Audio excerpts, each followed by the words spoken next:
Hey, All right. what's going on? That was a little scratchy at the end. Was what something happened to the recording? Did It came through fine over here. it? They're fine Yeah. for me too. I was like, that's Okay. so cool. All right. It like short circuited on me for some reason. I don't know what it was. It came through on YouTube okay too. Looked all smooth. Okay. So Well, My welcome, brain welcome. forgets sometimes too. Can I refresh my page here? I feel like I'm lagging. this is Tuesday night technical difficulties, by the way. Tuesday night technical difficulties. Welcome everybody.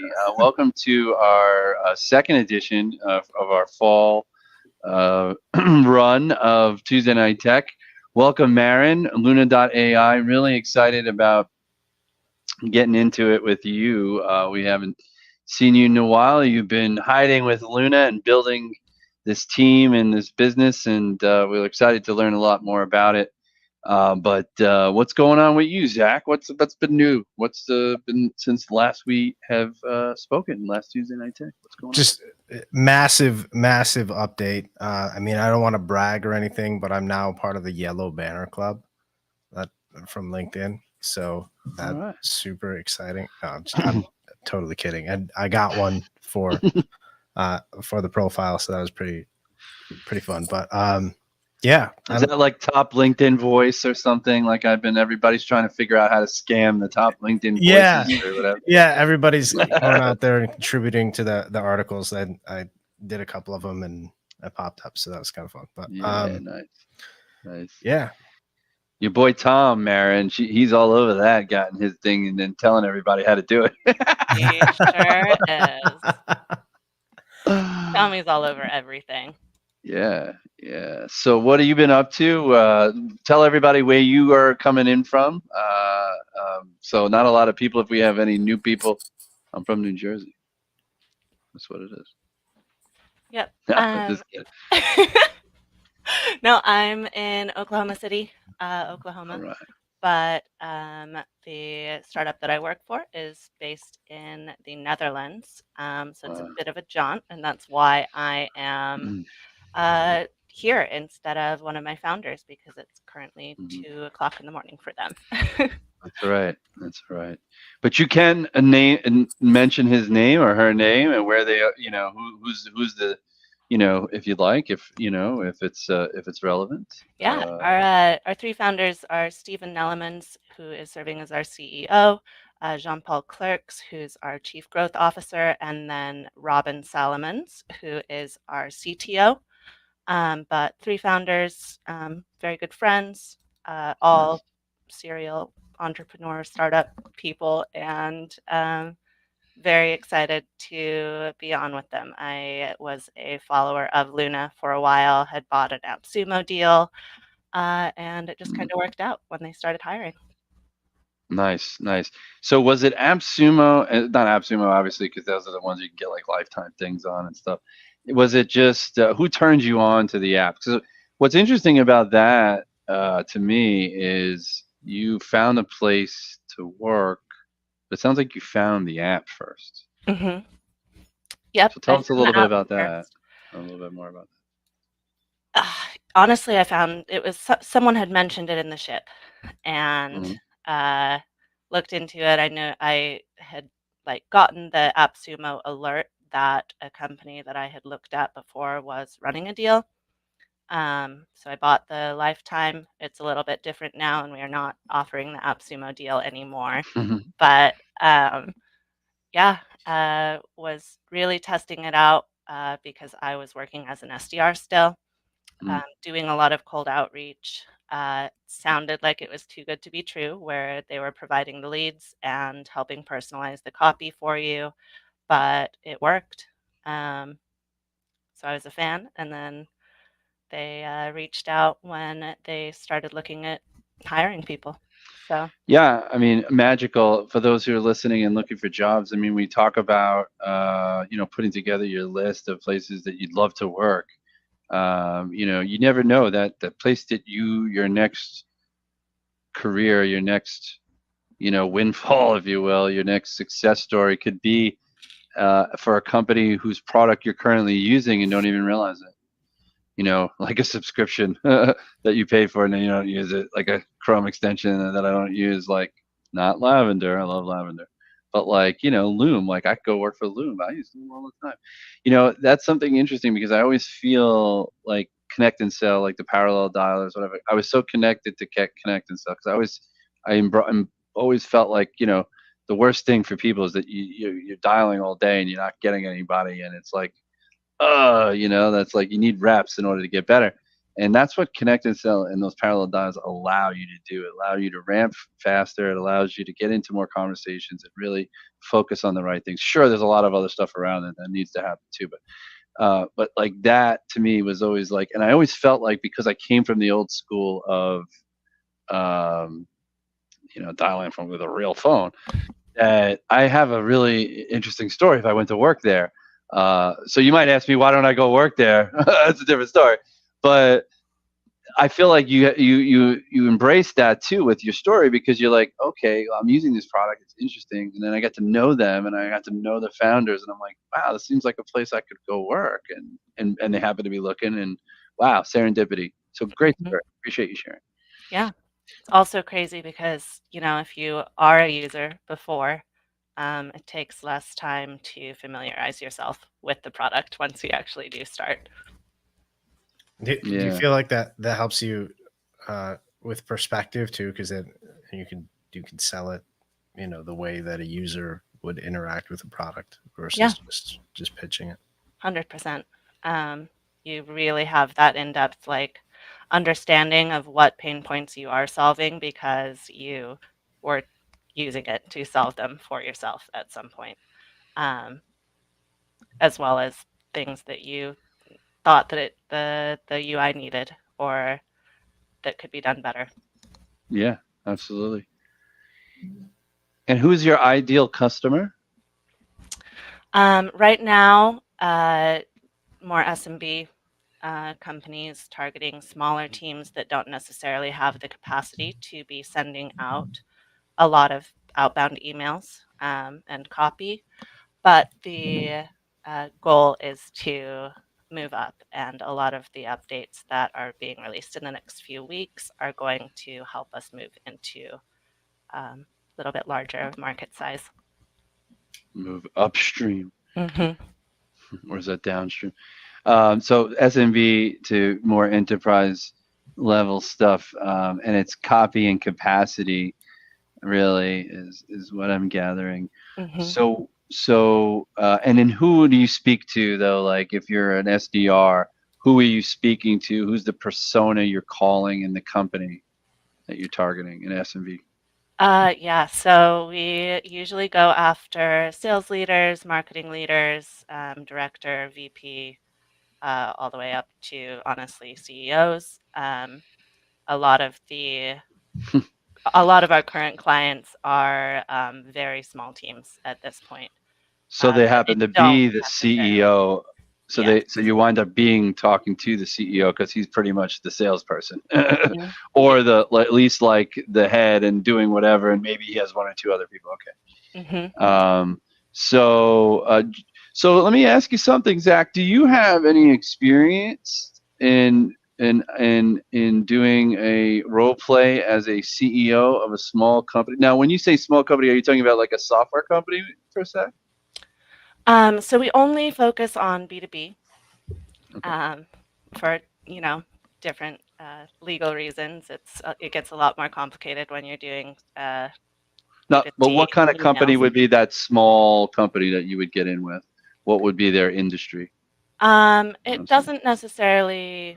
We do target a lot of SaaS companies, but it Okay. doesn't necessarily have to be SaaS. There are plenty of people who are selling B2B that would not be considered anything to do with computer Hmm. industry. Now are you doing cold outreach yourself So using that's Luna or no? a little bit of the interesting part is we do not have a sales team. Yeah, because you're using the tool in order to work.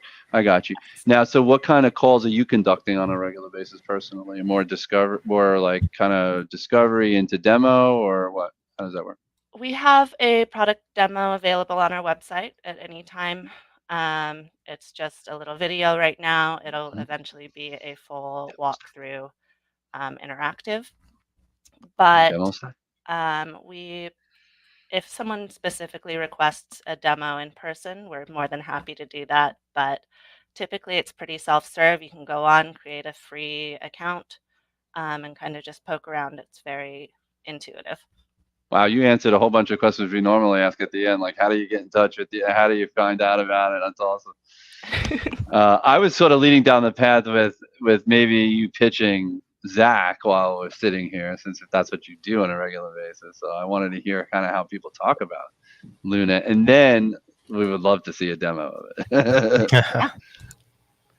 I mean, as far as pitching Luna, we're an You don't. all-in-one B2B um, lead generation So you platform. make no phone call whatsoever. No, nobody makes any cold outbound phone calls whatsoever at Luna. All email. Nope, all email Wow. That's currently. amazing. If you don't mind me Very asking, different. if you don't mind me asking, what you guys are doing in ARR right now? Are we live? Can we not say that? We probably can't say that. Okay. But yeah, probably not share that much. But Don't share that. Let's- Don't share that live. If you're allowed to tell me, so don't tell me privately. I But I'm just curious because I'm fascinated by a company that could totally survive on or build a multi-million. Because obviously, if they have so many people in the Netherlands, and now how many people in the States? Just you or a it's couple of people? currently just me in the States. We have 9 employees right now. 9 employees. That's Mhm. you got to be doing. I know what you're probably doing. well, I what mean, more do you need? You're on tour. You're doing our show. You got Whiskey Wednesday tomorrow night. You're doing a cold call competition. I mean, you're putting Luna on the map. You're doing it all. oh, absolutely. I think that's what everyone's talking about, right? Forget about the calls, forget about the emails. Just go have events, network, use your network, go to community, build community, right? Yeah. It's, honestly, it leads to better deals and more Yeah. actual relationships. Well, because But email, I mean, if somebody's answering your email, and if it's content in email, I mean, obviously they're hand raising, but you can only turn that up so high, you know. yeah, It's a higher cost of acquisition, in some cases. Well, it's not maybe not still as much as pay per click or whatever, but it's still absolutely wild to me, booking a demo or getting someone to sign up uh, from an email that was sent through Luna AI, Mm.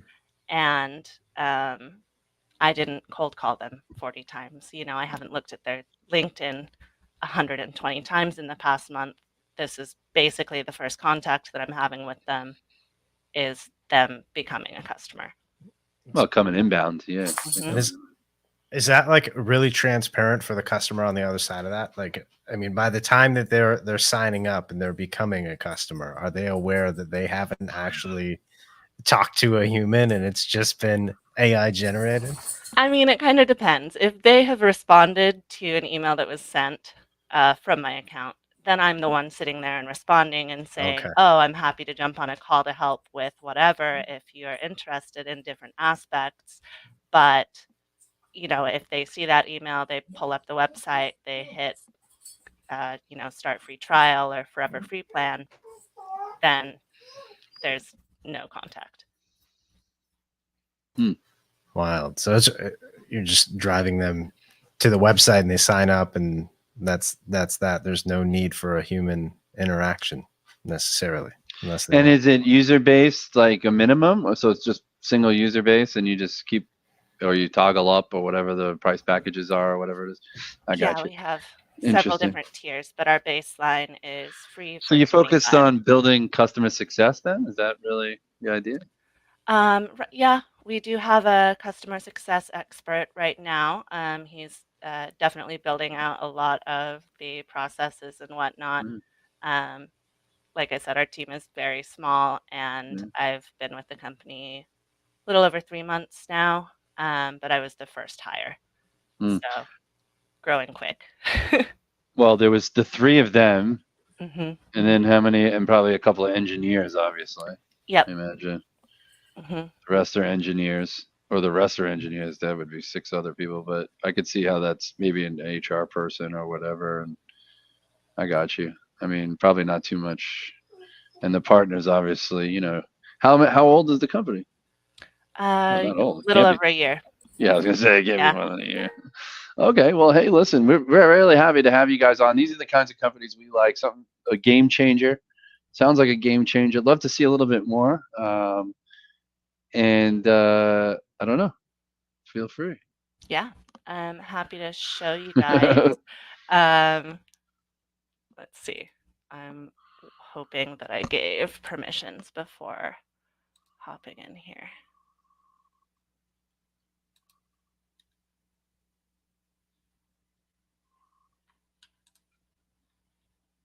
Do you manage the LinkedIn Luna.ai? See them. Thank you for having us.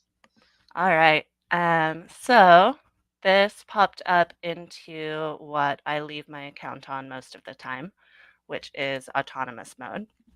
Hmm. But essentially, AI is going to be providing the leads to you. So it's pulled from our database of over 275 million people, directors of recruiting and business development, head of marketing, etc., which is all my ICP.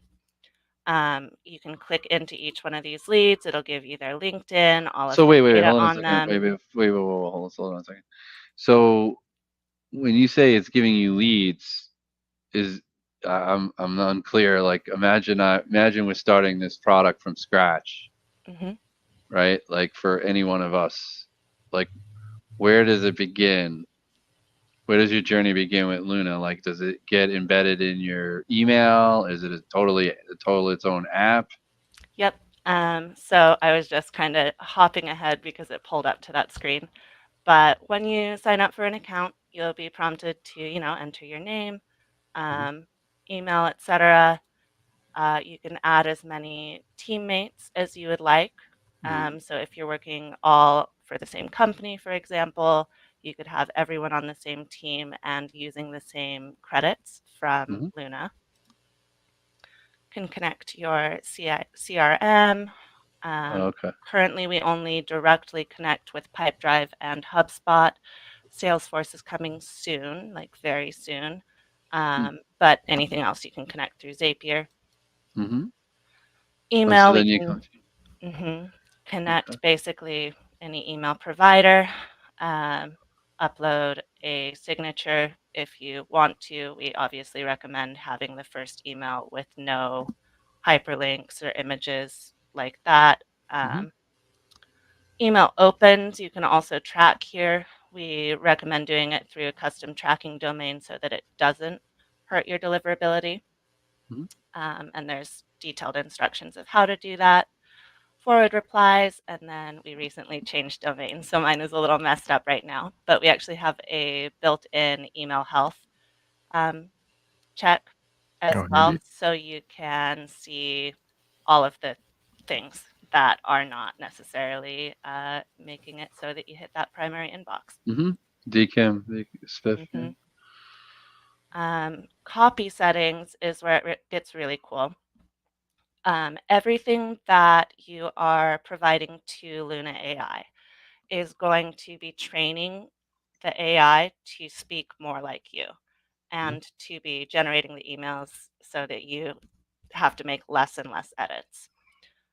You can do a copy deep dive that's essentially like a chat, and it will ask you a bunch of questions. You can tell it specific instructions like uh, I had put in at some point, like keep it under 100 words and at a fifth grade reading level. Uh-huh. Um, But when you say train it, does it learn it off of like connecting your email and like just like kind of scanning your emails and how you write your emails without Luna and then learning that pattern, or is it that you teach Luna inside Luna? it's teaching within Luna. We don't go through any of your emails prior Uh, to connecting. We would never go through your inbox, obviously. no. Anything that was emailed back from one of the leads that were provided to you through Luna will pop up in Oh. your conversations tab, which I can show in a second, but Uh-huh. it'll also be in your inbox. Uh-huh. So how do you teach it to speak your language, so to speak? hmm so you start with writing instructions, copy deep dive. Uh, Um, that doing this would give you a learning score of 40 points. I'll get into that here in just a second, but you can go ahead and provide your company description so that, Luna mm, knows what you're talking about, right. and then view your learning score down here. So uh, anything over 50 is going to unlock that autonomous mode that I was just in that previous screen. Um, and as the score gets better, Luna AI will be hopefully writing more like your style. Mm. But any edit that you make to the copy is going to help boost that learning score. Oh, okay. hmm. So the more you got, more edits you make, or the finer you get. Okay. hmm Interesting. Okay. Cool. Lead settings, also pretty self-explanatory if you're Yeah. prospecting every day, Uh, but okay. So this is where I didn't understand. Like when you said, "Oh, it's generating leads," I was like, "Well, how is it doing that?" Like mhm. you have to instruct it. Yeah, so you do still have to go through. It's basically a Boolean search where you're Right. putting Right. in your titles, industries, Okay. etc. We can get down to countries, Uh huh. specific states, all of the tech stack, Uh huh. revenue. Sure. I Pretty, got you. Hmm. yeah. But then you can also see previews of leads that it would be pulling over here to Mm. make sure that your selections are correct. And where is it pulling? Usually from LinkedIn or every other places or what? Right now, we only provide the LinkedIn Hmm. profile, so we're not giving you their phone number, which I know is something that a lot of people would find valuable. Um, that is Well, on I our mean, roadmap, but right now it's only doing email copies, so it's just the LinkedIn and email. that's Um, okay because then you go to their LinkedIn and then you have whatever data enrichment tool on top of LinkedIn. So mhm, Yeah. I exactly. mean, it's an extra step, but it's autonomous in the sense that like you're going to use this tool to back. It, that's the only difference. It's like going from Zoom Info to Salesforce, but or to HubSpot and then to back and then in here and hmm then you're kind of like then you're going over. You're like physically jumping over to HubSpot or I mean to LinkedIn because you can't have that connection between those two here. So that's okay though. But it still works well. So that's not really the point of it. The point is you're not building an enrichment tool. You guys are building an email generation tool. Yeah, lead gen. I mean, eventually we do want to be able to help everyone with those phone calls and giving you the phone number and whatnot. Yeah, but what's after that? Then you're gonna build a dialer inside the tool.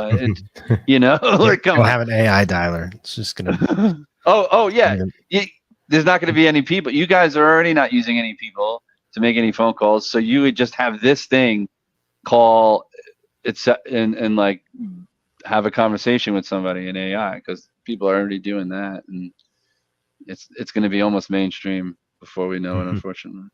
I mean, I had this conversation with my CTO at some point. Like, I have seen the videos of the AI cold calls. So, I can definitely still tell that it is not a real person, Yeah. but I'm of sure course, 5 years from now, it probably won't be Yeah. distinguishable. yeah, but well, yeah. The Scott Leese one that he posted, right? I don't know if you saw that. I mean, I don't think that was just in the GTM channel, but he posted this thing. But the AI says it's AI. It Mhm. literally said, I am the AI assistant of Scott Leese. You know the guy. He at one point in the conversation back to the AI said, I'll listen to anything Scott Leese has to say. It wasn't even Scott Leese.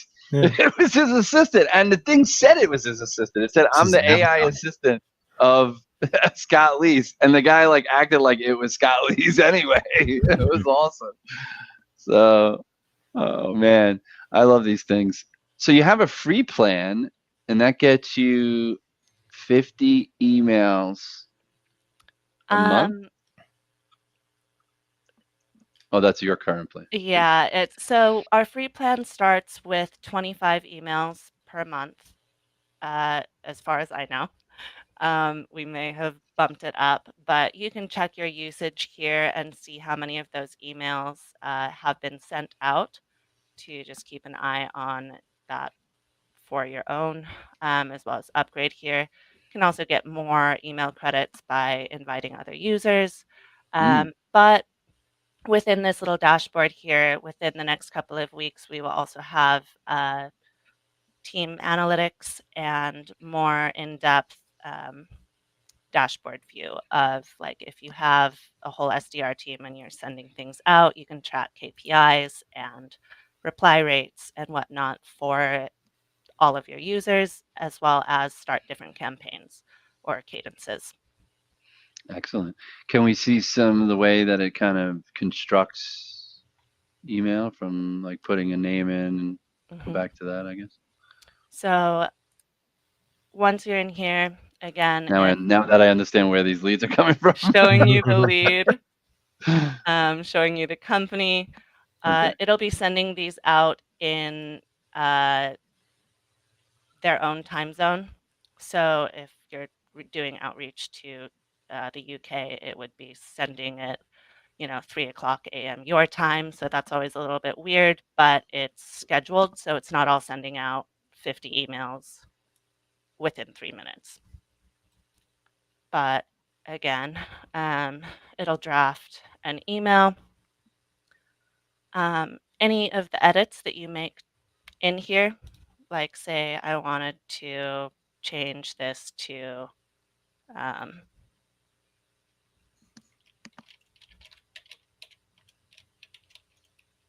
outreach for it's late. My brain is fried. Is SaaS Talent using AI in their outreach for To boost their so then you could save the changes or delete the changes and basically just leave that alone and it'll send out at 8:24 a.m. my time tomorrow. mm-hmm. You can edit the settings of how many leads that you want to contact new, as well as how many follow-ups you want to send. We've found that the sweet spot is around 50, but we don't actually allow more than 50 emails to be sent from one email per day. So, do you have the ability to switch domains or mailboxes that you're sending from? Yes. So essentially, you would just add another email or a domain to your account as a teammate. and you could just switch over to that email and send more. Okay. So you put in the criteria. It suggests a select group of people. Hmm. You can capture those people, or you have them in a list, and then you open, and then it comes up here. Hmm. What generates the daily tasks between today, tomorrow, yesterday? Why? It's not all just one list. Why is there a tomorrow and today? Is that when So things are again, that's going out? in the settings here. So I've set it to contact 11 new leads per day. Hmm. Um, and then it will do 3 to 5 follow-ups for each lead. Hmm. Um, So it won't automatically send it. You always have to push it. nope. So as long as you are okay with the emails that it has generated, theoretically, if you have trained the AI up enough and you are confident that it has your CTA and it understands what your company does or what you're offering, um, you could turn this on and come back when you get a response. Okay. So, Hmm. so with your help, like initially, it's going to create that copy and be relevant to these Hmm. titles, right? Hmm. But a lot of people are talking about personalization, right? And Yes. does it have the ability to adapt to that specific individual in any way, or is it just kind of out of the box? Like we know it's relevant based on your title, your persona. Yeah. Like, So I actually pulled this up earlier. Um, Great question. we call it training mode. So this is Hmm. what your account is going to be set to initially for however long it takes you to hit that learning score of 50. Um, so it will still be, subject. So you have to write all the And then the emails email. first. So you Hmm. essentially have to write all the emails the first time so you can generate leads, but then we have to the user will have to write at least the first so many emails, and So then not saves it. write them. It will see it has drafted this, and then Oh. any of the edits that I make to this copy, the Hmm. AI will learn from. Okay. okay, So you can, Will it again, learn in the. like overall and continue that sort of Mhm. like thing, or can you segment it and have different, like I want, like, because if you have different campaigns. So if you're sending emails from one campaign, it would be training it for that Oh no, you know what specific. I'm saying? Like, is it based on the email? So like, it'll always be attached to that email, so it'll learn for that email domain. Do you understand what I'm Uh, asking? Like, 'cause like oh, so I have like I work with associates Carrot. your inbox with you. like for each specific email. That is a great question, and I actually don't know. Um, I don't think that it would transfer over to a different teammate. Oh yeah, no, it won't different teammate because the email domain is different. Hmm. It's Josh at this, or Mark at this, or Zach at this, right? That's not what I meant. I meant, like, for example, if I'm teaching it, for example, I represent multiple companies. Hmm. So if I'm trying to teach it to learn how to talk and how I like to write the same way for each, but each have their own connotation towards what they do. Hmm. So like the background, the company information about it is different for each domain that I use. So if I'm writing in as Join Carrot, I'm writing one way. If I'm writing as right now, one of my customers is Contracted Commerce, another one is TVG, another one is Ring Logics, whatever. It's Hmm. like these are like I'm writing emails for these different companies. So how can I teach it and segment it, or do I have to have separate user licenses? Like how does that work? How would that work? You wouldn't have to have separate user licenses. I'm not sure where it is as far as actually changing the tone of voice for different campaigns, but Well, the tone of I voice could stay will. the same. It would just be the data would be different because like one Sure. day I'm pitching this one and I'm pitching the other one. So I Okay. don't want it to Yes. confuse it. So as long as you are manually switching between those campaigns and not trying to send, a mix of them all at the same time, uh, Yes, I got you you. would not have a problem. Oh, because I can pull in the leads when I want and how I want. Okay, I got you. Hmm. I see. Interesting. Neato. So to So- answer your question, Zach. Yeah, I'm curious how it handles like sequences, right? Like, so there was a section where you could choose the number of follow-ups. Mhm. So how does that function? I mean, is it just like bump emails? Would Yeah, essentially, right now it will, let's see if I have any follow-ups in here. So it'll send an automated follow-up, however many times you have it set to follow up with your leads. But it will stop if they reply or the email bounces. And we don't charge you for any of that. But as soon as anyone is replying or sending an email, it'll automatically Hold on, can I read alert that? Hold on you, a second. Don't as go anywhere. well as read it out for us, Mark? Seriously? Have you considered using AI to elevate your sales strategy at Woohoo Agency? Luna, our AI tool, simply doesn't do bulk. Using 275 million verified leads, it crafts personalized emails that bring response rates up to an incredible 4.5%. Not, you said 5.5% the other day. Not just templates, but tailored. I think I posted about it. Not just templates, but tailored strategies that outperform standard approaches, garnering 5 times positive replies. There we go. Experience the future of cold emailing without losing the human touch. Not just templates, but touch. Let me know if this sounds interesting at all. Well, I read it very interestingly enough. But yeah, awesome. Is that an example of something that has converted? yeah, I mean, again, it's always crazy to me when it actually uh, books a meeting, and it shouldn't be. I'm sure I'll get desensitized to it at some point. Well, hopefully, but hopefully not. Well, hopefully it learns and it gets better, and then and the tools, the technology is only going to get better. I mean, it's Yeah. only going to learn more and then take over the world. And what is that called? Terminator. Yeah. So Anyways, this is interesting because you I pointed it don't think you out. could tell that an AI wrote that though. That looks like pretty much somebody could have Yeah, wrote that. I don't think yeah. it's that. I think it's. Um, I don't think it's that provocative, to be honest. I don't think that's really sure, about the customer in any way. I mean, I sure. guess a little bit. I do. But I it's do like like, the 200. I think the 275 million verified leads. That jumps out at people. It's like, okay, what does that mean? They're verified leads. Okay.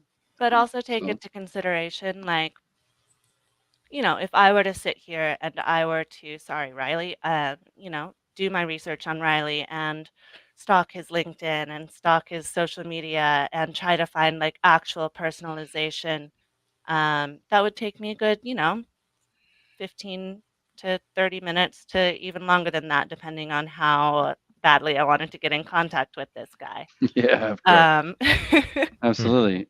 Well, listen, I'm but using it. I'm using another tool that actually crafted an email yesterday for me, and I thought it actually was good, right? But then I actually said, I took a moment and I said, you know what?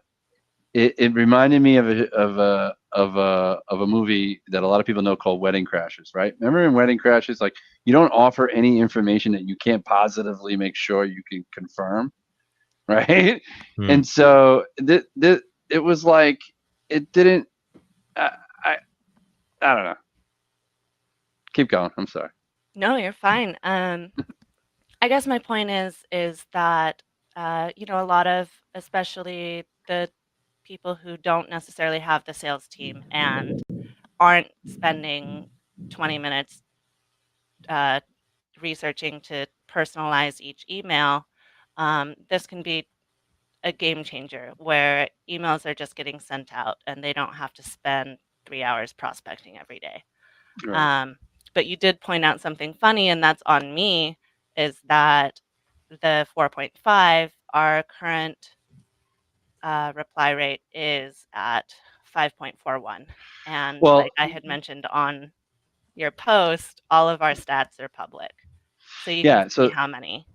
exactly, and that's what I was getting at with, like, so the AI I was reading the other day, like it wrote something, right, and I thought it was there were too many points in there that could be like corroborated, right? And so I was looking at it and I go, okay, let me look at this. Let me see where this, like it was personalized. I was like, let me check this out. And it mentions like a merger, right? So that was like my first dead giveaway, like, oh, wait a minute. Let me check this, right?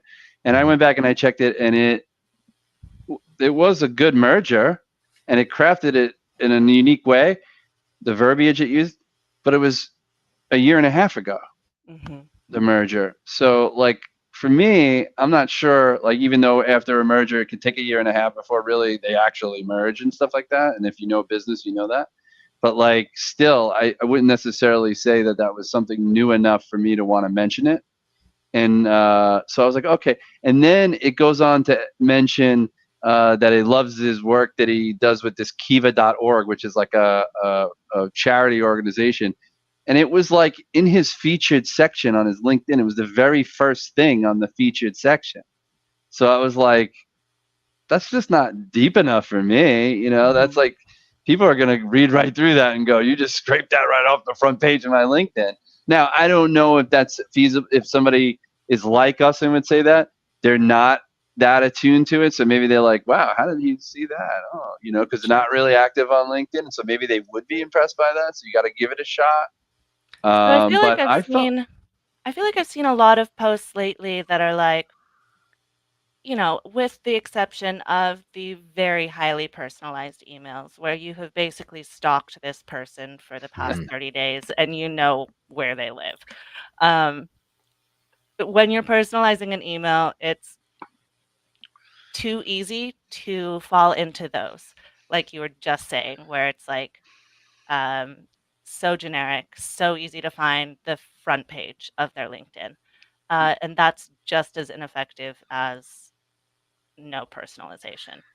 yeah. You want to know what's even more ineffective?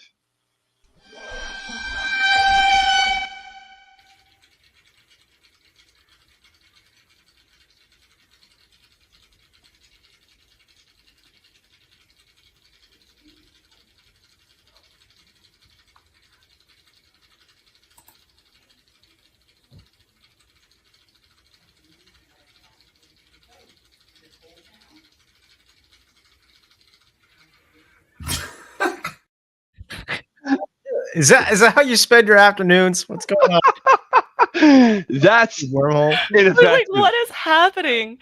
That is ineffective. That is an unnecessary distraction that very many salespeople out there get distracted by during the course of the day, be it YouTube, be it anything else. They watch stupid videos. People watch videos of cats. Well, I watch videos of people hitting the speed bag. That's what I do. Thank you very much. Spin your PSA from Mac. That's correct. We're going to see more of that. I'm going to be drafting a series of videos of the things that distract salespeople during the course of the day, because I don't think we have enough distractions. I don't think that we have enough people focused on their work enough that they could be distracted by a speed bag routine of the most insane speed bagger I've ever seen. Well, that's the perfect way to deploy Luna, right? Because you can spend more time watching your cat videos, your speed bag videos, and all those things, and it'll just write emails in the background, do all your work for you. And I mean, hopefully you're using your extra time to actually be, you know, doing anything that's driving revenue, but also speed bags, you know, who knows? Especially if that helps you be productive. I mean, it was crazy, right? The guy just was like, he's hitting it with his elbows. I've never seen it ever hit like that before. You know, they had a series. I literally, of course, when I started watching that, I literally did watch a whole bunch of others.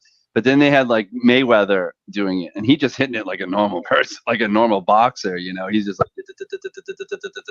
with both hands, and then he just punches it really hard. You know, like Rocky does, and that's it. And I'm like, well, that wasn't that exciting, you know.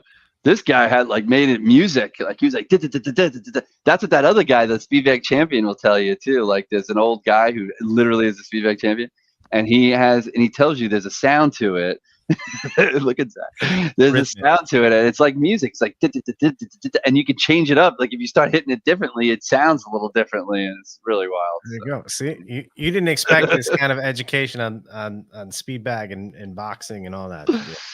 Yeah, wait till we get to the cold call breakdown. Whole call Sorry. breakdown. Yeah, we're gonna take you through it. You haven't done cold calls in a while. You're gonna love it. So let's get back to this.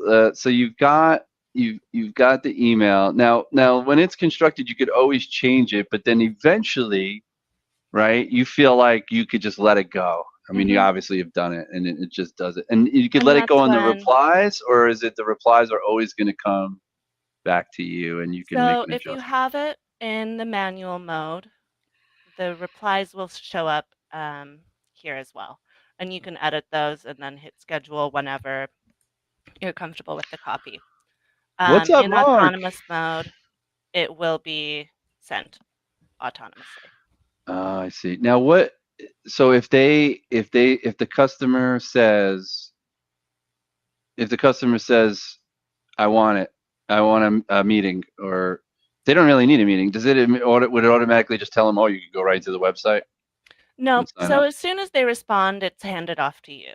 So if they say, this sounds interesting, I want to hear more, you could actually physically respond to them, say, this is my calendar link, or however your cycle would normally work, to be able to, do discovery or find out what was interesting about it to them. Nice. Do you have, will there be like, I know you said there would be integrations with Salesforce.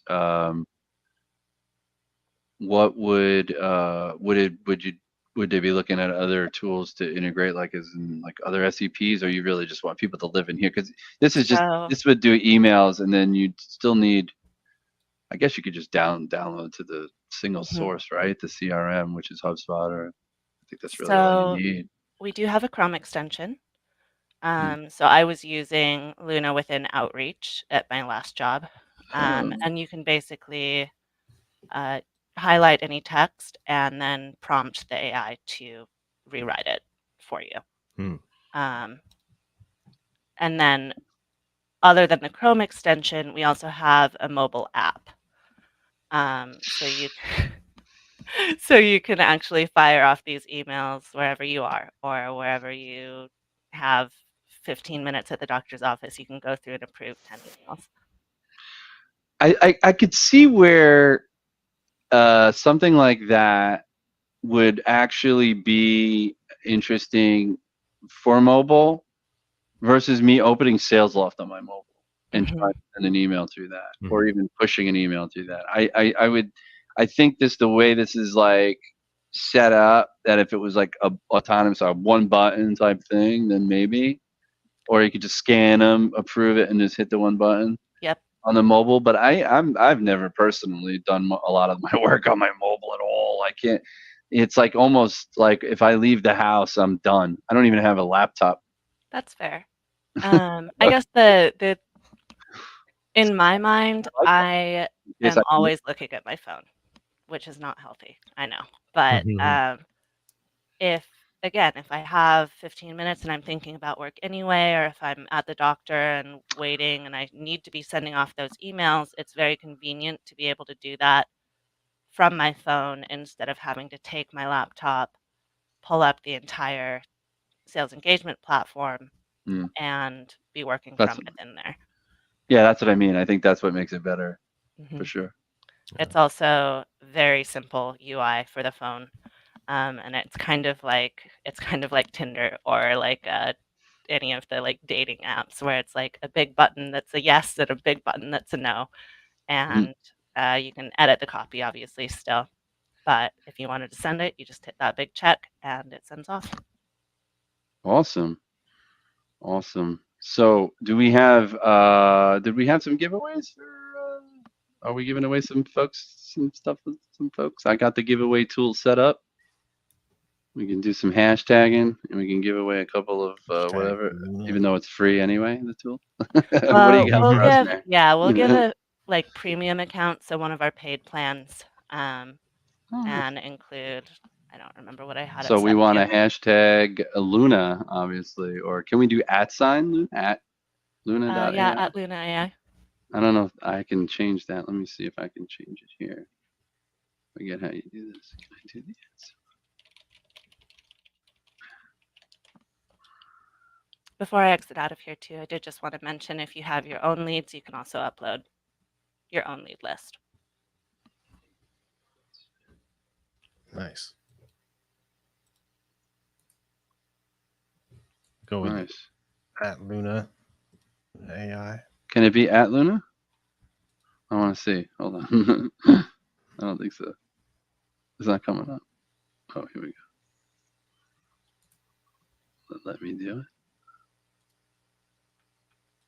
There it is. That it could be entered. Oh, it can be entered. Okay. Perfect. So let's put in hashtag or at mention Luna.ai for a what she just said. And we'll do a premium of 500 emails for the month for 3 months. And this is on YouTube and on the LinkedIn. So awesome. Yeah, we'll give that away in a second. So what's what is the kind of next? You did start mentioning that. Maybe you mentioned again about what's the next generation of the tool. Like maybe just not even like you even being involved at all. It just takes over your whole email campaign.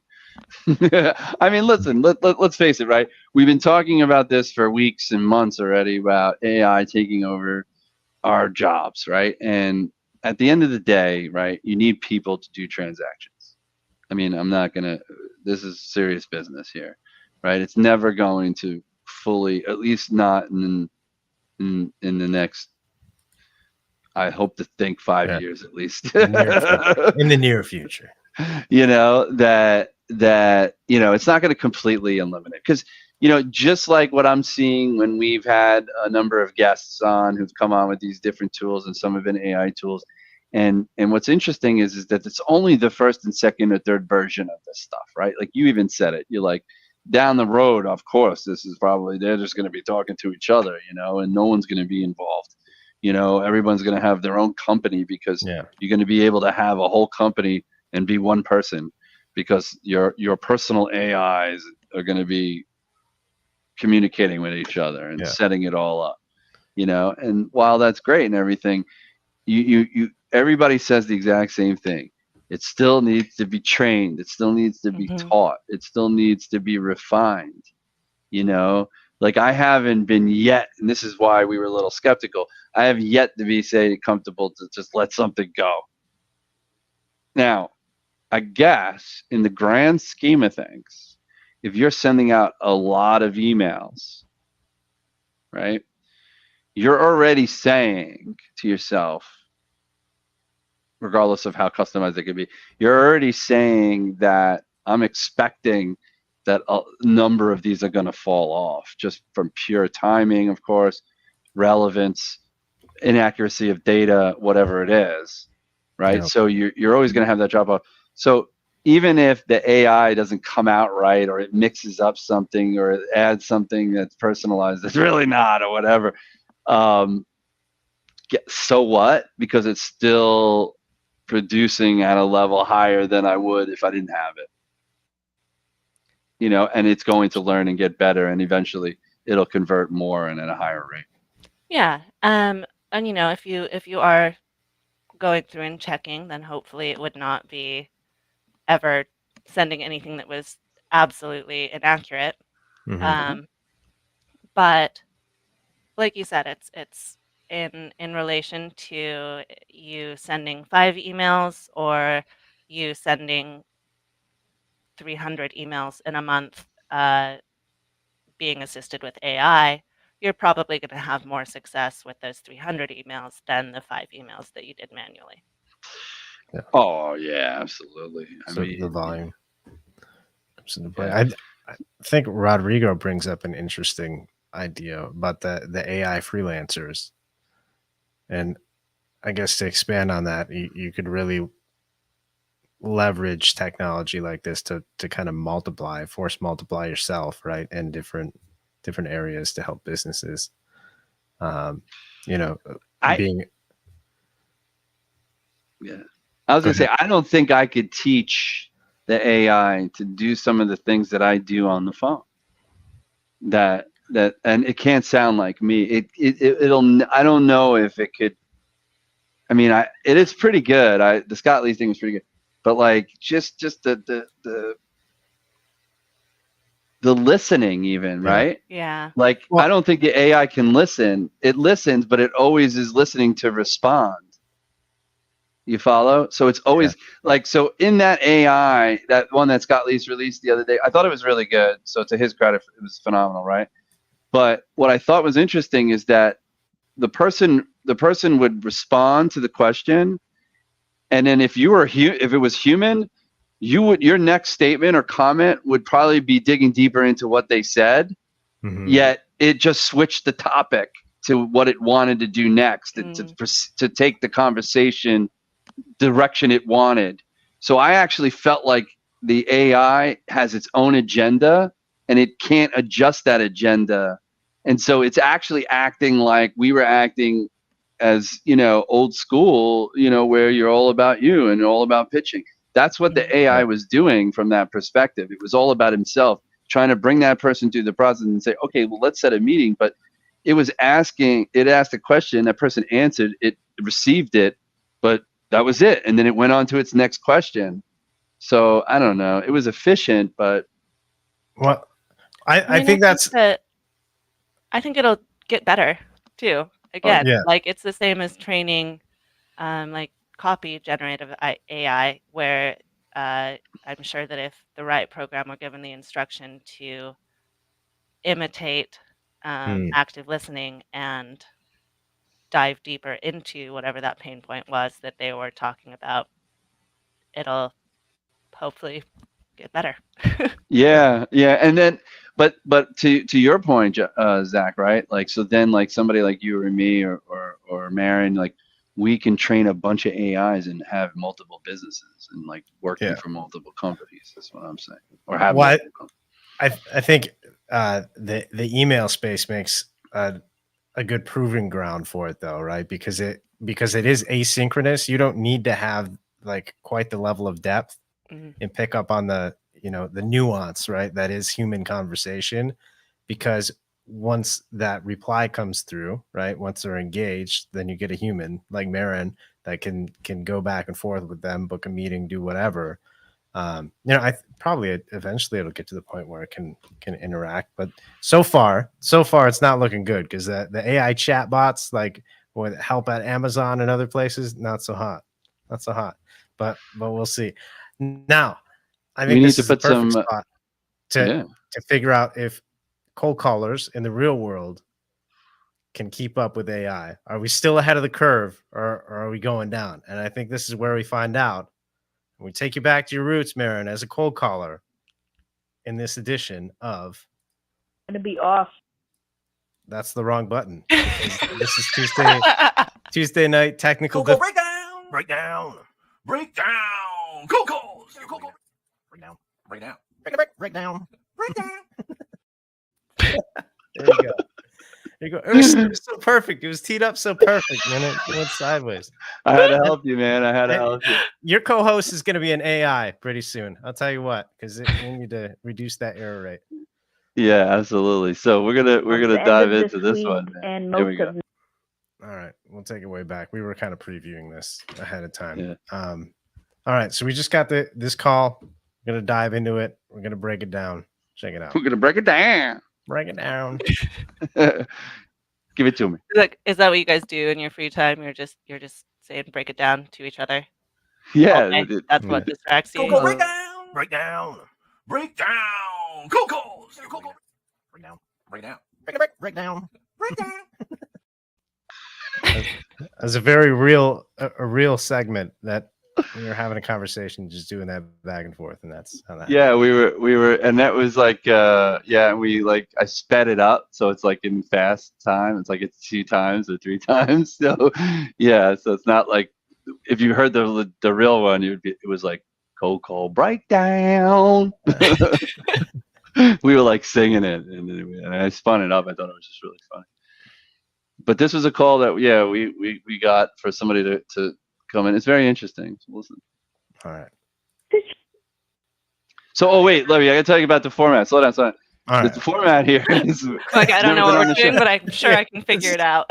Yeah. So Figure it's it a out cool as you call, go. right? We're gonna break it down. We're gonna break it down a little bit after the call, and then we're gonna vote on whether the person showed or no showed, just based on what you heard. All right, I'm ready. All right. Send it Full send. Here we go. from the beginning again. Hi, good afternoon. This is, and you'll probably get the sense that this is a marketing call, but can I be clear about my intentions before we hang up, please? Sure. Well, thank you. All right. Let's hear some feedback on the opener. Not very. I'm just kidding. I give him a point for that. 1 point. No, go ahead, Maren. What did you do? Oh, I said it. I don't. I feel like he wasn't very assertive. He was very. It was. He did do a permission-based opener,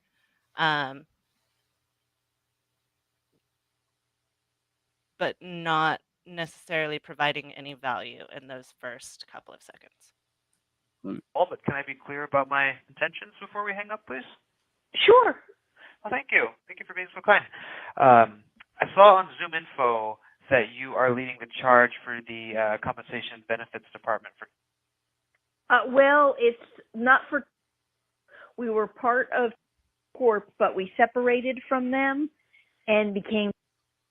And we actually just got bought or acquired. So we're actually now. Oh, okay. Wow. So it sounds like you have a lot of moving parts. Are you still in relatively the same position? Yeah. Corp is still on its own, and they have thousands of employees. We just have about 500. Okay, that's perfect. My job probably isn't as cool as yours, but I do sit on the I do sit on the development team here at, and we are actually trying to showcase our services to people like yourself in September. Try and get our name out there some more. So I was calling to ask what kind of information you'd need from me in order to be open to joining one of those chats with our director. Well, what do you do? What's your company all about? Pause. Man, she's so nice. Isn't that the friendliest prospect ever? That's like 1 in a million. I mean, whatever joke he made that his job probably isn't as cool as hers. I really liked that. Yeah. Do you have any idea what he does yet? No, not a Gotcha. freaking clue. All right. A minute 20 and no idea. Yes, so we're in employee wellness, so solving a lot of the challenges around getting employees to opt into healthcare plans and make more sense of their benefits. And we're also an app that your people can use from their phones or from any computer to personally match with the best doctors in their network instead of doing like hours of research or going down a rabbit hole on Google. Now, there's a lot more to those services, but that's why I'm just looking to set something up for September instead of trying to cram it all into a call. Would you be open to that? I have to run it by my HR director. I see she's yellow right now, so she's not at her desk right now. Can you shoot me an email with just a little bit of information, because she's the one that's going to have to make a, final decision, but she would want me to listen, hear all about it and all that, and then get with her, explain it to her, and then she would have to probably, get involved That's too. why. Let's talk about that objection. Yeah. So for me, like the objection, if you don't mind, she's sort of like, it's a weird objection because what she's saying is, She's not the send me some information so that I could share it with this woman, this other person who's got to make the final decision, but she would want me to decide whether or not I should take it to her. So like, why is she even bringing up that other woman would be my first question. Okay, great. So it sounds like you still want to set a meeting with me, learn more about it with me, and then inform your manager who will make the final decision and loop her in. So now you understand process. So it's interesting that they got that data, but it's not really an objection. It's like, what is she saying? I don't know. I think it was weird. It was just like it was just unnecessary. A lot of just. I mean, depending on how the rest of the conversation goes, he could also do his diligence and figure out who that person was that was yellow on Slack or Teams or whatever they're using. Yeah, they That were she yellow. I that think that she means like her light was yellow on her phone or something. What did that mean? She was Oh, no, yellow. I think it's like, if you're in, like, a company's Slack Yeah. Oh, and either you're, like, Slack or active email. or, Yeah. like, Oh, I got snooze you. or whatever. She's like, she's yellow right now. I It was almost sounded like that was going to get set up for a warm transfer. Well, she's at her desk. Just a second. Let me. That's Oh, what I thought. I maybe. kind of thought that, but basically, listen to what she says. She says, "Send me some information because I have to talk to my boss who makes the final decision, but I don't really need to have you talk to her. I need to learn everything I need to know from you." So it sounds like she's not even thinking about a meeting. Oh, she's going to. Well, she just turned herself into the gatekeeper. Yeah, yeah. Like, you Yeah. have to she's saying that he has to convince her before she will pass it along to the person that he actually needs to talk to. So now it's down to him to decide if it's worth actually holding the meeting and convincing this woman, or if he should just go try to prospect her boss. Mm-hmm. And Well, also potentially risk pissing her off by going above her head. Yeah. that's true. After a merger, right? Because we don't even know what kind of upset has occurred in that organization with.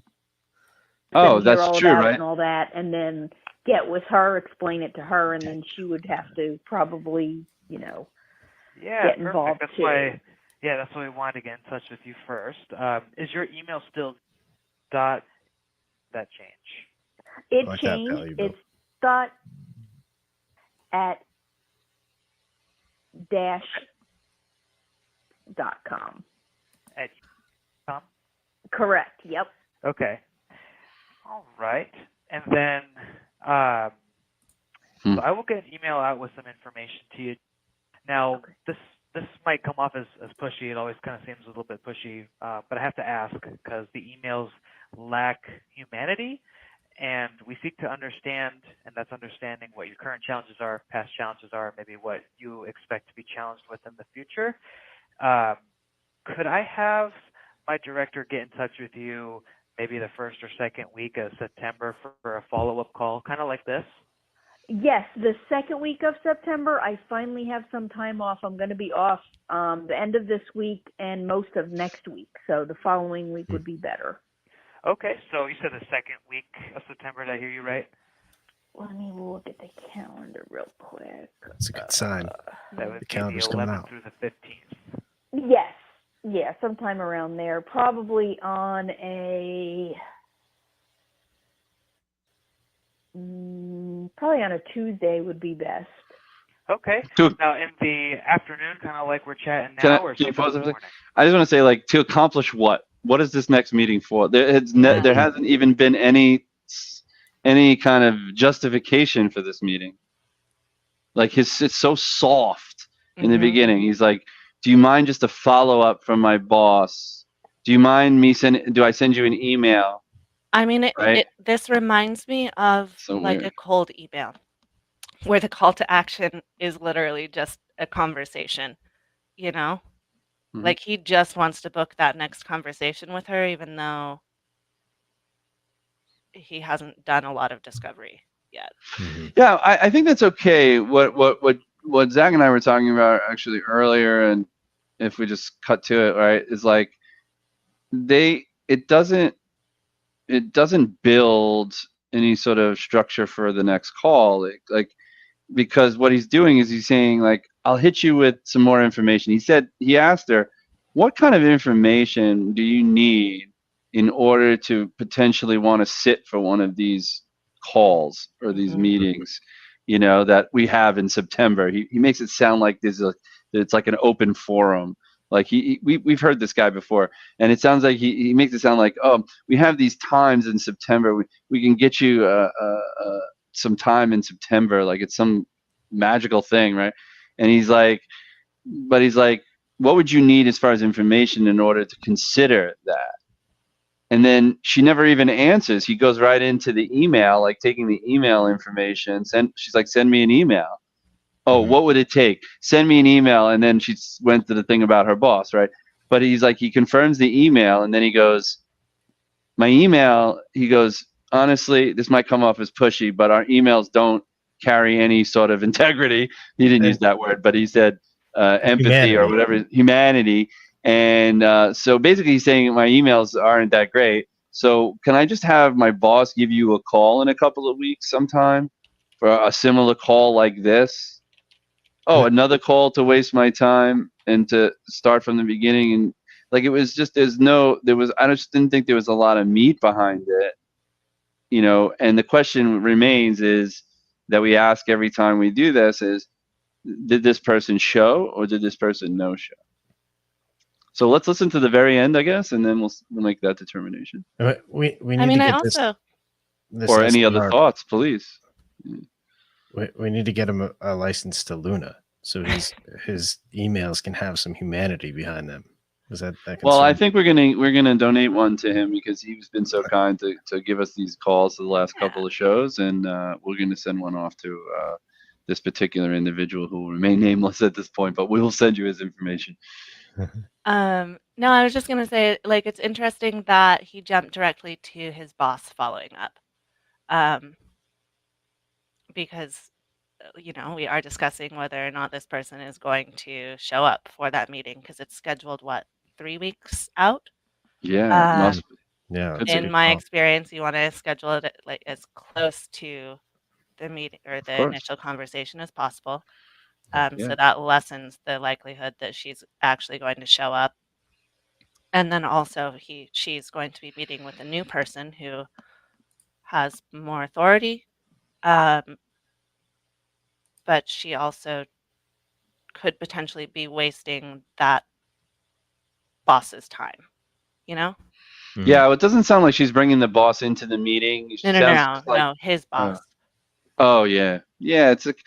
Yeah, I mean, listen, I think this is something that my team has been focused on recently, and take it for whatever it's worth for yourself and for anybody else. But when you're talking, you're not really making a lot of calls, but when I'm talking to people, what I found is this, the idea, and everyone talks about this, right, is to reduce the amount of friction as much as possible, right? Make it as easy as possible for people to swallow whatever you're giving them, right? And in the sense, it's like, if you got me on the phone and maybe you're somewhat interesting, maybe I'm interested in just because of the way you're talking to me, you have empathy, you're listening, you're leaning in, you're curious, whatever it is, right? Why all of a sudden, if you've gained this rapport, do you then all of a sudden go, and a lot of people do this, they wait for somebody, maybe in some cases, and I've done this, they ask them a question and say, well, that's a great question, a little bit outside my pay grade. It's the exact reason why I want to put you in touch with, my PE, my PA, my AE, my this, my that, whatever, my expert, right? Steve used to teach us, like, oh, you could say my partner or my this, like, that makes it comfortable. What makes it uncomfortable is that you're passing them off to somebody else, right?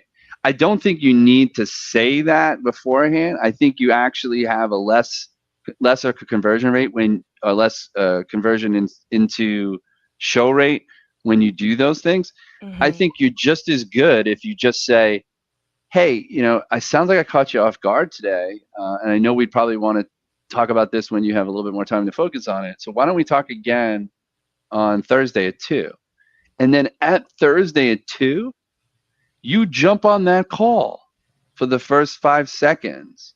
And you say, hey, John, thanks for joining the call today.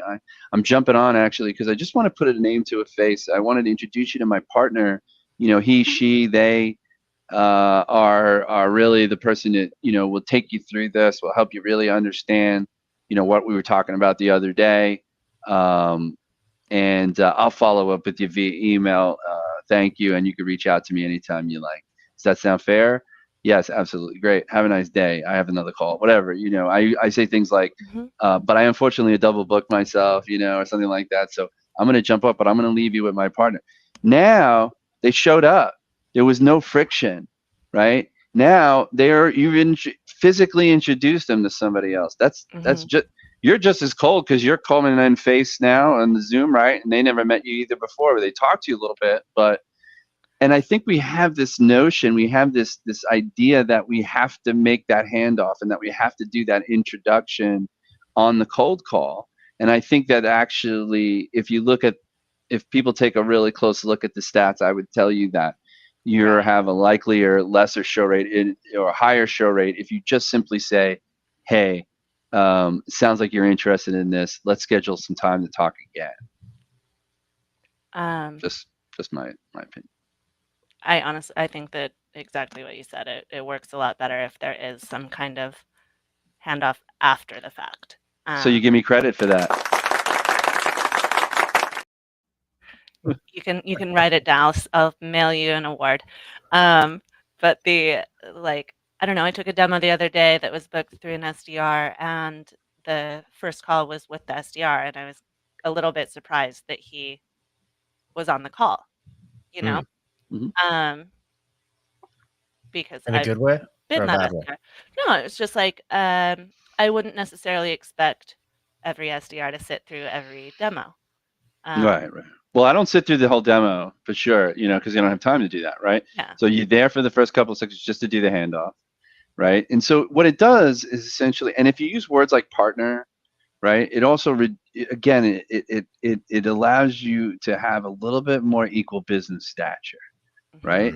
If you like for us, for like people like Zach and I over the years, in the last few years, like we've worked for companies where we're not actually working with we're outsourced sales. We are a part of their team, but we're Right. outsourced sales. So the AE is like outside my organization.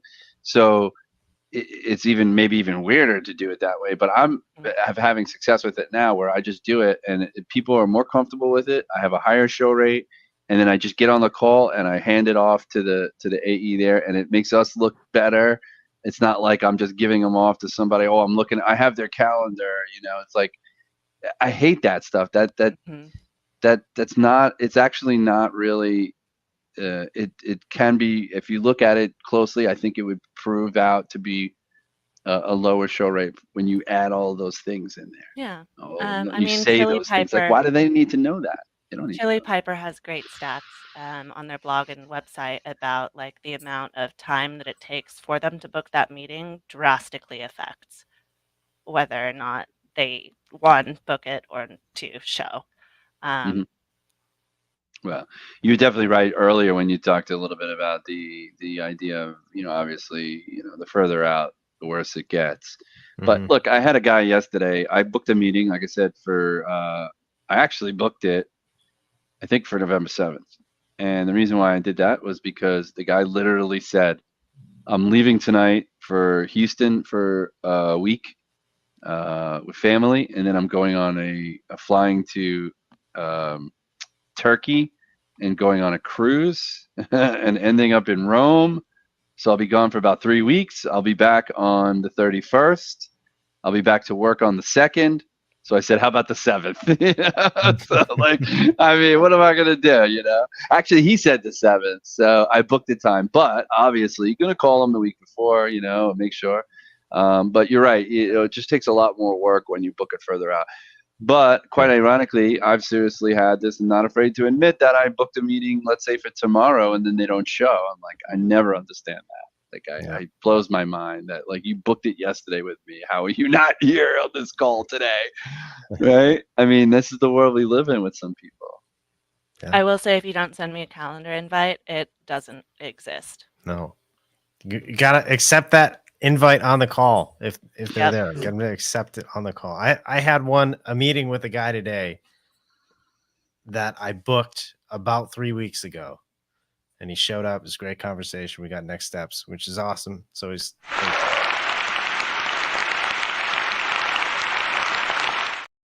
definitely a show.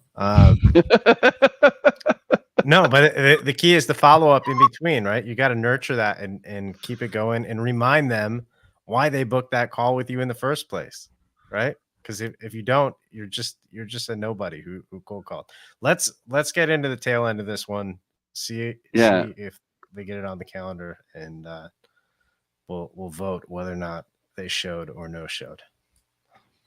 Afternoon is good. Okay. So would about 4 p.m. work on Tuesday the 12th? Sounds good. All right. Well, I have your new email, so I'll go ahead and get you one email that has some information about us, and you'll get another email from Calendar. That'll be our director, just basically inviting you to that chat in September. Okay, that sounds great. All right. Well, it's been a pleasure speaking with you. Thank you for ending my day on a very nice note. Good, thank you. You too. I appreciate it. Absolutely. Take care. Bye.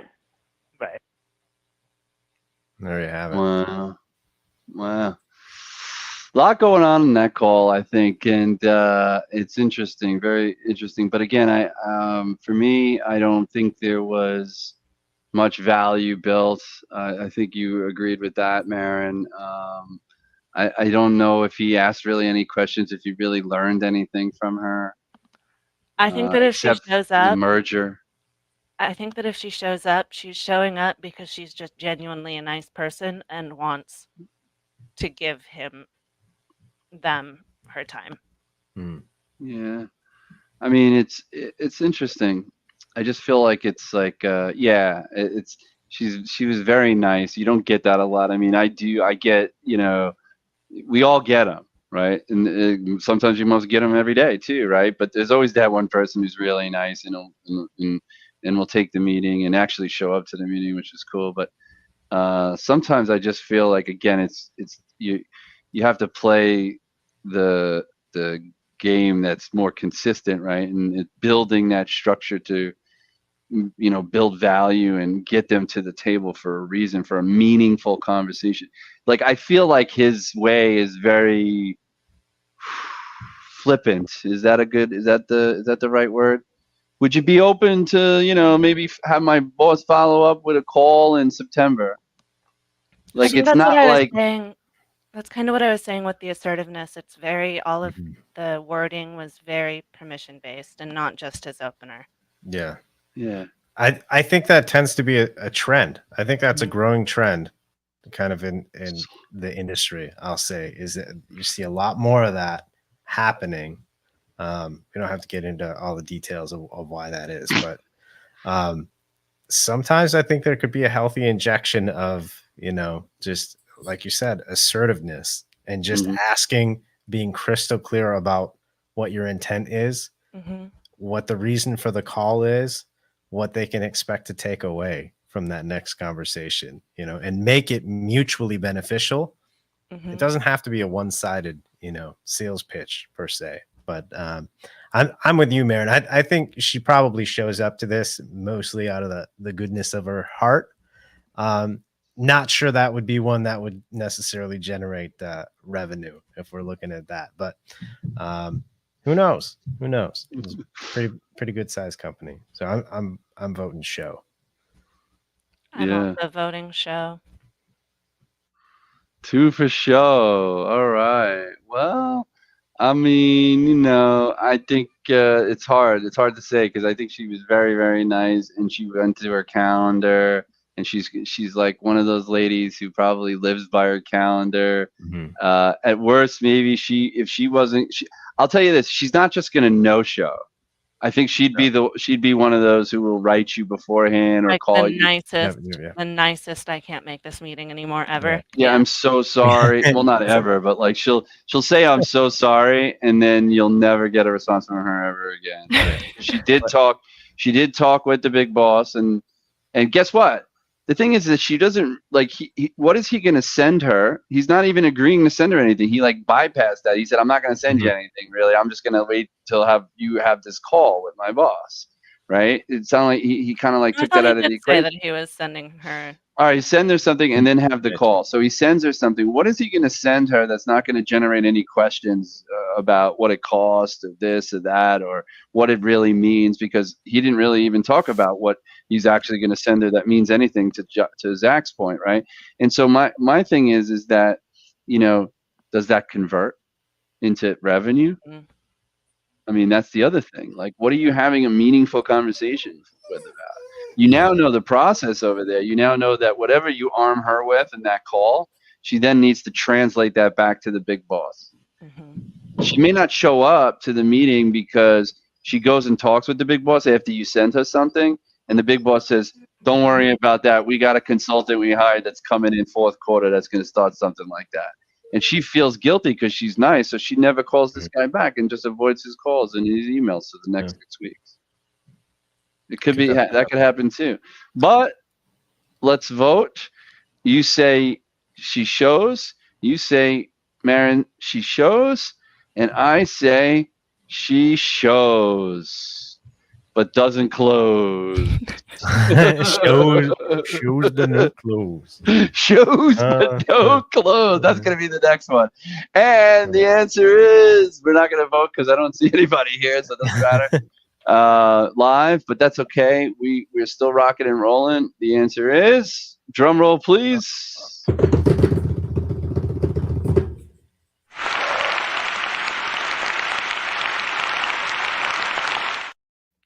Thank you for telling us that. Yeah, she showed apparently, and although I don't know if she closed.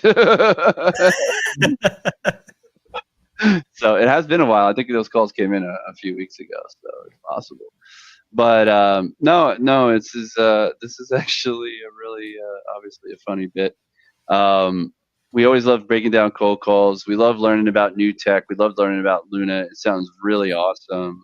Let me ask you this. We didn't really ask this, and I know we're getting into the wee hours of this thing. We'll wrap up in a minute. But I'm curious if there is a lot of this going around, right? A lot of integrations going on with AI. Would you say any one particular company is a competitor, or do you just look at AI as a competitor in that sense? There's a lot. I would say that most of them are not focusing on cold emails, lead generation as their main product. Apollo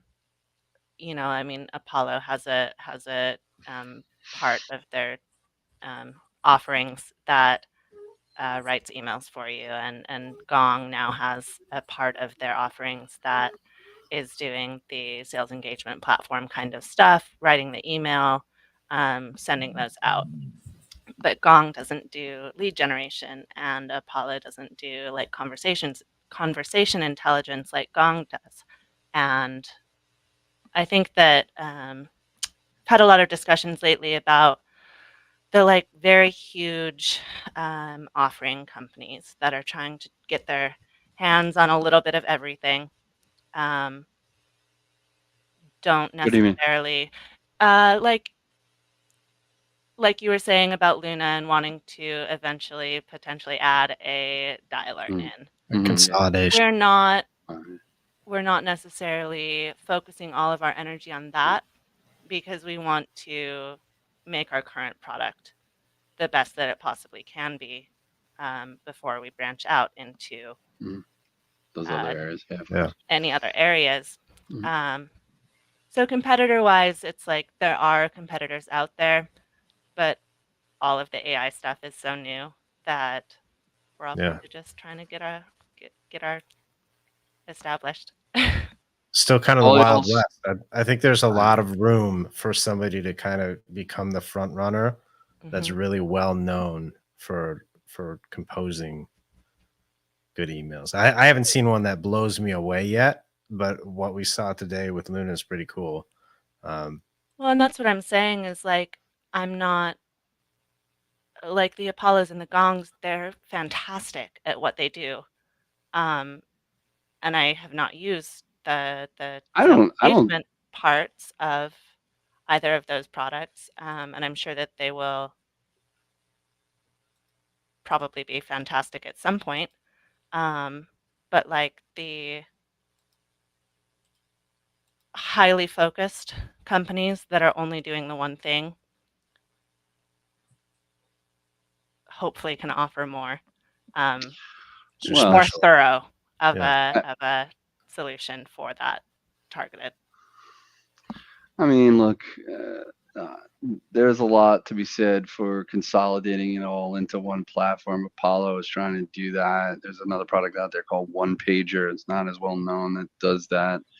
There's like Celex that was once around was trying to do that, like in a kind of a different way. It's I don't necessarily need to have it all in one. I mean, why does everybody? There's this obsession in this industry. It's technology, right? That everything just needs to be so super streamlined, and like I think that it doesn't. I don't necessarily. It has to be. It's like in my club, in my bag, in my golf bag, are Ping I2 irons. I've got a Cleveland driver. I've got a tailor-made. What do you call it? Rescue. I've got a Titleist putter. Right. So I'm using different tools to ultimately have the best game that I can. Yeah. Hmm. Right. And I don't think that an all-in-one tool is, I think they're going to fall short somewhere on one of those things. Why, some people ask Connect and Sell, like, why don't you lower your price? Well, they finally came out with not a lower price. They came out with a price that's lower because they don't use a human agent, right? They use AI, which is much more efficient. So they're able to offer it. But they never abandoned their $3,000 a month engagement tool, because they don't have to, because they're the best. There's nobody else that could do what they do, and people will pay for it. And they're not SMB. They're looking at enterprise who can afford that without even batting an eyelash, even though I'm using it and I'm a bootstrap company, right? Like, so again, I don't think they all have to be all in one. I think you could still have integrations or connections. You don't need a Frankenstack, as Steve Schmidt would say, but like I still think there's room for multiple players and multiple products on the stack. Yeah, you articulated that way better than I did. I think my brain is a little fried. Everybody Really? wants to be that welcome, I'm totally fried. I was grinding all day. I had to onboard a new person today, and like we were just doing like cold calling, and imagine trying to teach somebody how to call through Sales Loft and all that kind of stuff. It was like crazy. And I'm booking meetings, and then I had to prepare for tonight, so I'm definitely burnt too. So, but thank you again Yeah. for coming out. We really, I love hanging with you, Maren. You reached out to me, and then I reached out, and I was like, we've got to get her back on the show. And I'm like, and then the Luna thing came up, and Zach and I were like, we got to get you on here. So great Yeah. product. I look forward to using it. So I hope you can set me up with something maybe. Oh, I sent it to you already. Oh, right. Okay. But yeah, please test it out. Give me any feedback that you have. We're always, our product roadmap is also public. People can add things, upvote whatever features that they'd like to see. Also have a Slack Wow. community. So if people want to directly communicate cool. with our team, happy to drop that link on the event page, and anyone can hop in and throw us features or feedback that they'd like us to know. Can I Awesome. ask a question? Is maybe I'm a little naive, but is that very common now where people have like will take actual public? I know you get public feedback, but like even a bootstrap company getting public feedback, I guess that's normal. Am I thinking that's not normal? Why don't I think that's not normal?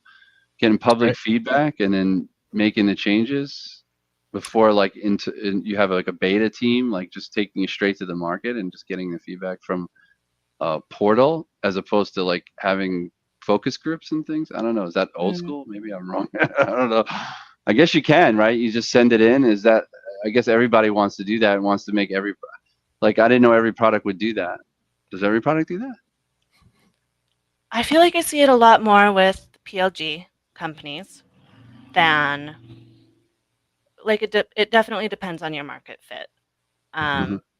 Because we do now have a larger dev team and the capacity to be shipping a lot of these newer features quicker than we could when it was just the one CTO doing everything himself. We're That makes taking it upon ourselves to try to implement a lot more of our users' feedback. That's cool. awesome. I could see that building brand loyalty too, right? Because you probably get some super users in that group too that share the best, methods of creating prompts and different things to improve those messages. And our dev team is actually looking for sales leaders and people doing it for feedback on constructing the AI chatbot that will be helping with the copy. So if anyone wants to give insights on cold emails, Okay. yeah, Mark, he would absolutely love that. Yeah, no, I'd love to help Cool. out.